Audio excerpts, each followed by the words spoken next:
Kemarahan publik tidak bisa dipendam atas kejadian yang terjadi di Blora, Jawa Tengah. Seorang pria tanpa alasan menendang seekor kucing hingga mati. Selain memicu kecaman publik, pelaku kini terancam hukuman penjara.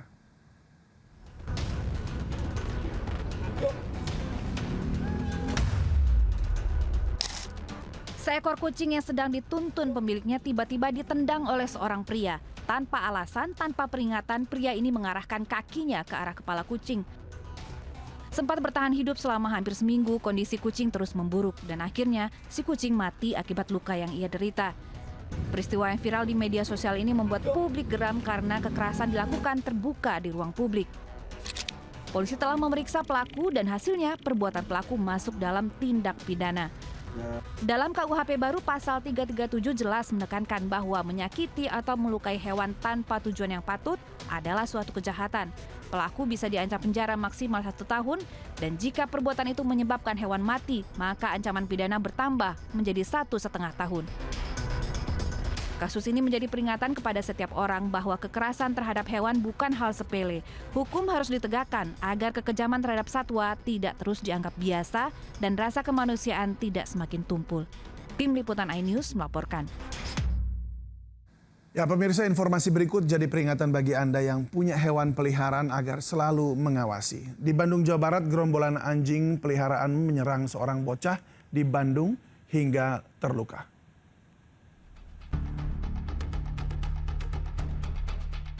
Sekumpulan anjing masuk ke permukiman di Jalan Cibuntu, Kota Bandung, Jawa Barat. Dalam rekaman kamera pengawas, anjing berjumlah 5 ekor ini tiba-tiba salah satu di antaranya menyerang dan menggigit seorang anak berusia 4 tahun.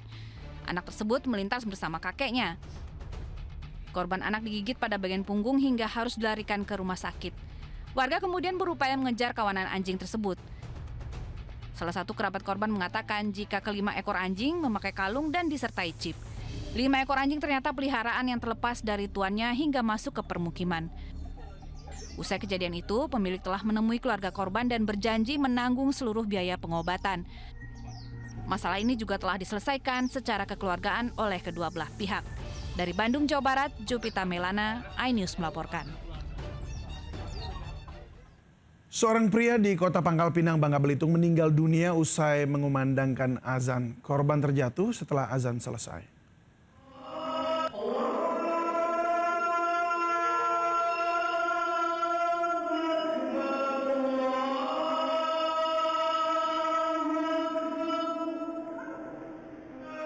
Seorang ketua Dewan Kemakmuran Masjid Al-Ihsan Pangkal Balam, Kota Pangkal Pinang, meninggal dunia usai kumandangkan azan sholat Isya.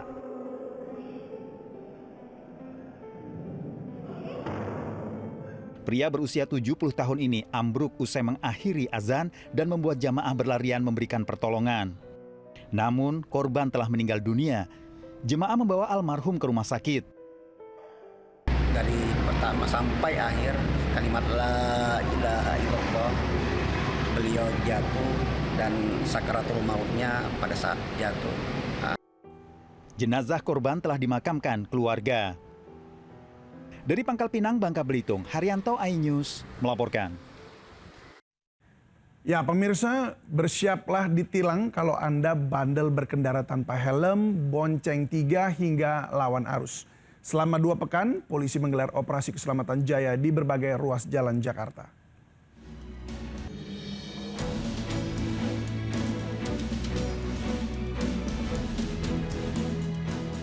Puluhan pengendara terobos lampu merah, tidak pakai helm dan tidak pakai plat nomor langsung diganjar tilang etle mobile dalam operasi keselamatan jaya di kawasan Halim Lama Jatinegara, Jakarta Timur. Digelar selama 14 hari mulai Senin kemarin, operasi ini menyasar pelanggaran terkait keselamatan berkendara. Di antaranya, pengendara lawan arah, pengendara di bawah umur, kecepatan tinggi, menggunakan handphone saat berkendara, dan pengendara dalam pengaruh alkohol. Operasi juga menyasar pengendara yang tidak pakai helm SNI, sabuk pengaman, dan tidak menggunakan plat nomor juga kendaraan berkenal pot brong. Sebelumnya, sejak 28 Januari hingga 11 Februari 2026, Polda Metro Jaya juga menggelar operasi Pekat Jaya.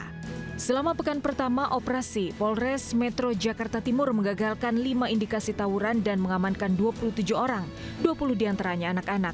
Juga menindak 1 kasus balap liar dan mengamankan 16 kendaraan. Selama 15 hari operasi Pekat Jaya, ada 27 posko terpadu yang didirikan. Operasi ini bertujuan memberikan rasa aman menjelang bulan Ramadan. Dari Jakarta, Tim Liputan iNews melaporkan. Sebagai upaya mencegah peredaran obat keras, petugas langsung turun ke lapangan untuk razia. Dan pada razia di kawasan Tanah Abang, Jakarta Pusat, petugas mengamankan ratusan butir obat keras dan menangkap pengedar.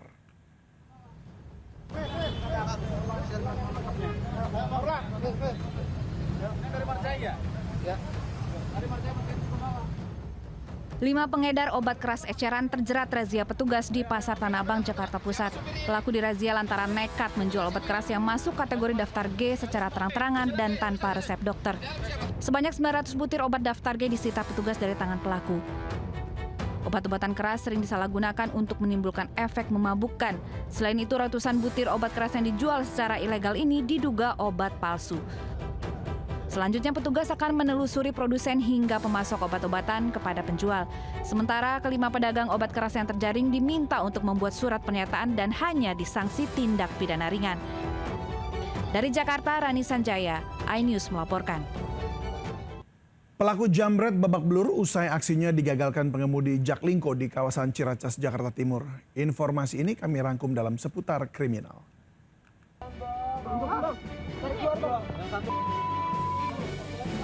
Warga menghakimi Jarod, seorang pelaku jambret hingga babak belur yang aksinya digagalkan pengemudi Jaklingko di kawasan Ciracas, Jakarta Timur. Sebelumnya, 2 pelaku sempat merampas telepon genggam milik perempuan yang tengah berdiri di halte Jalan TB Simatupang. Pelaku langsung melarikan diri menggunakan sepeda motor dari arah Pasar Rebo menuju Taman Mini. Pengemudi Jaklingko yang mengetahui kejadian kemudian mengejar dan menabrak motor hingga keduanya terjatuh. 1 pelaku tertangkap, sementara 1 pelaku lainnya melarikan diri. Di Rusun Muara Baru, Penjaringan, Jakarta Utara, seorang pria ditangkap karena diduga hendak melakukan aksi penculikan bayi. Kasus berawal saat warga melihat pelaku yang bukan penghuni sengaja memasuki salah satu unit rusun hingga diduga akan melakukan penculikan bayi yang berada di dalamnya. Warga sempat berteriak hingga pelaku ditangkap dan nyaris dihakimi massa saat akan dibawa ke Mapolsek Penjaringan. Hingga kini pelaku masih dalam pemeriksaan di Polsek Penjaringan. Usaha perampasan motor dengan modus debt collector atau penagih utang dialami seorang wanita yang tengah membeli bakso di kawasan Cengkareng, Jakarta Barat. Aksi adu mulut sempat terjadi antara korban dengan para pelaku. Sadar usaha perampasan ini direkam korban, salah satu pelaku berusaha merampas ponsel. Aksi perampasan ini pun viral. Dari Jakarta, Tim Liputan iNews melaporkan.